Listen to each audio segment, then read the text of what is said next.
Hey everybody, Bones here, Bones Garage, bringing you an update what's going on at the garage. So, 1997 Ford Crown Victoria. We have the rear differential just about done. We have everything now nicely set up. There you go. There is my focus. There's my gear pattern right there, and that is absolutely beautiful. That is perfect on the drive side.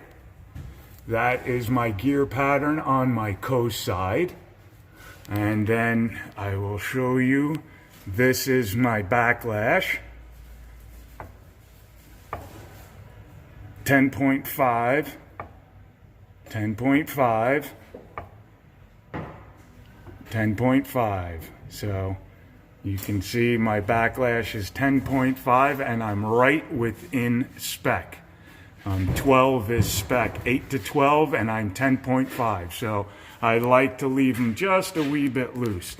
And again, that is our pinion gear right there. This is our ring gear. Now, if you're looking at the ring gear from this side, this is your toe, this is your heel, this is your root all the way down in here. That is the root. Then you have your coast side, which is the side that's angled. And then you have your drive side, which is the side that's flat. And you really want everything correct on this, from your backlash to your gear pattern. And this rear end, as I showed you earlier, was completely done. This is the old pinion here. This is our old pinion gear shim. Now that's what that gear shim looked like.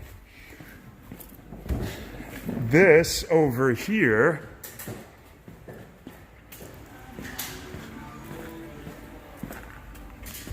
is what the shim should look like. It should look like that, so you could see how much smaller that shim is. So with everything having so much play in it, it just actually ate this shim up. So I had no starting point for my pinion shims. Then these are our carrier shims.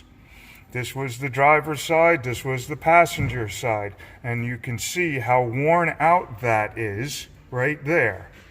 So this whole shim was spinning behind the bearing. And it actually wore out the shim completely. Same thing with this shim, and you can also see on the back side, it's been ground down. Same thing with this shim. It has been ground down on the back side. So again, I had no starting point on this to figure out all of my preload on my carrier. Normally what I would do is I would take these two shims, stack them on each other, and take a total measurement. That would give me what I should be starting out with on shims. Then from there, I move my shims back and forth till I can get my backlash where it's supposed to be.